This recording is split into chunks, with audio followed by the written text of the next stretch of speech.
लंका विजय के बाद भगवान राम सीता और भक्त हनुमान के साथ अयोध्या लौटे। यहाँ समूची अयोध्या नगरी प्रभु के आगमन पर झूम उठे। घर घर में दिए जलाए जाने लगे।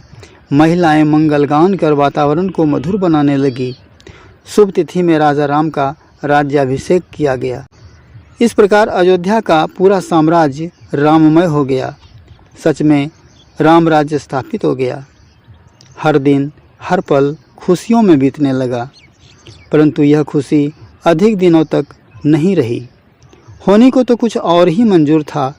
जो प्रजाजन प्रभु राम और माता सीता का गुणगान करते नहीं आगाते थे, उन्हीं प्रजाजनों के बीच माता सीता के सतीत्व पर प्रश्न चिन्ह लगने लगे। मर्यादा पुरुषोत्तम प्रभु राम ने माता सीता का परित्याग करते हुए उन्हें वनवास का आदेश दे दिया। माता सीता भी पतिव्रत धर्म का पालन करते हुए वन को चली गई। महर्षि वाल्मीकि आश्रम में रहते हुए माता सीता को पुत्र रत्न की प्राप्ति हुई।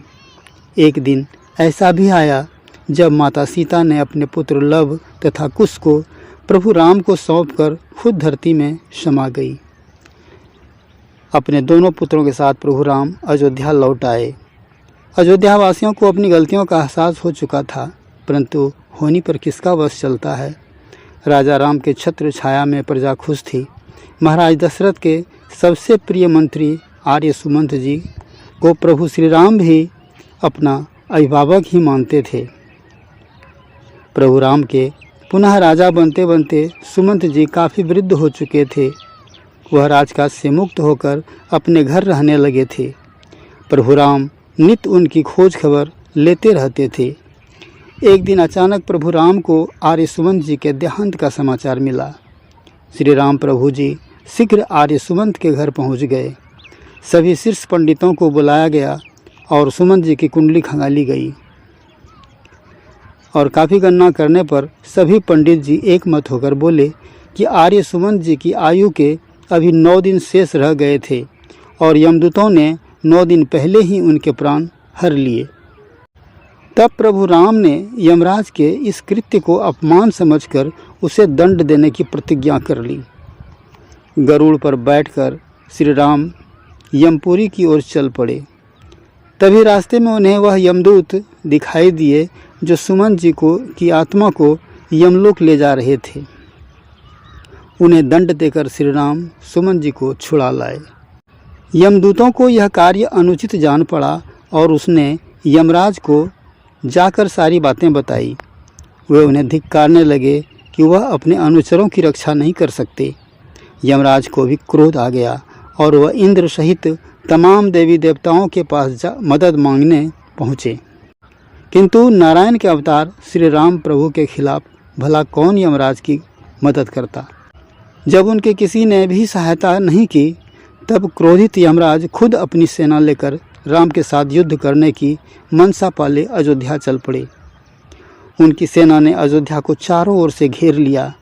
यमराज के द्वारा अयोध्या को घिरा देखकर श्री राम ने लव को युद्ध करने का आदेश दिया। पिता महाराज की आज्ञा पाकर राजकुमार लव अपनी सेना लेकर यमराज के सम्मुख पहुंच गए और फिर लव के बाणों से घायल होकर यमराज के करोड़ों यमदूत धराशायी हो गए। यमराज ने अपने काफ़ी घातक अस्त्रों का प्रयोग किया, परंतु राजकुमार लव ने यमराज के सारे अस्त्रों को विफल कर दिया। अपनी किसी भी युक्ति को चलता न देखकर यमराज ने लव पर यमदंड का प्रहार कर दिया और इसकी काट के रूप में लव को ब्रह्मास्त्र चलाना पड़ा। बस फिर क्या था, यमराज को युद्ध से भागना पड़ा, किंतु ब्रह्मास्त्र उसका पीछा छोड़ने को तैयार नहीं था। भागता भागता यमराज भगवान सूर्य देव के पास पहुंच गए और उनसे ब्रह्मास्त्र से रक्षा करने की प्रार्थना करने लगे। चूँकि यमराज भगवान सूर्यदेव के पुत्र हैं, सूर्यदेव ने बीच बचाव करते हुए राजकुमार लव को ब्रह्मास्त्र वापस लौटाने को मनाने लगे। सूर्यदेव ने राजकुमार लव से कहा, महाराज राम भी सूर्यवंशी हैं तथा यमराज भी मेरा पुत्र है, अतः सभी एक ही कुल के हैं और जो रण से भाग जाए तो क्षमा करना वीरों का बड़प्पन होता है। सूर्यदेव के इस प्रकार विनतीपूर्ण बातें सुनकर अंत में राजकुमार लव ब्रह्मास्त्र को वापस लेने को तैयार हो गए।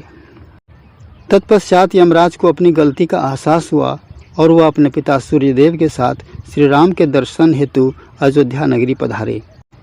लव की वीरता देखकर देवता पुष्प वर्षा करने लगे और श्री राम के पुत्र की वीरता पूर्ण गाथा युगों युगों तक अमर हो गई। तो दोस्तों, यह थी हमारी आज की कहानी आपको कैसा लगा प्लीज़ कमेंट कर हमें अवश्य बताएं। वीडियो को लाइक करें और अपने दोस्तों में शेयर करें। साथ ही यदि हमारे चैनल पर नए हैं तो प्लीज़ चैनल को सब्सक्राइब करना न भूलें। तो फिर मिलते हैं अगले कहानी के साथ, तब तक के लिए धन्यवाद।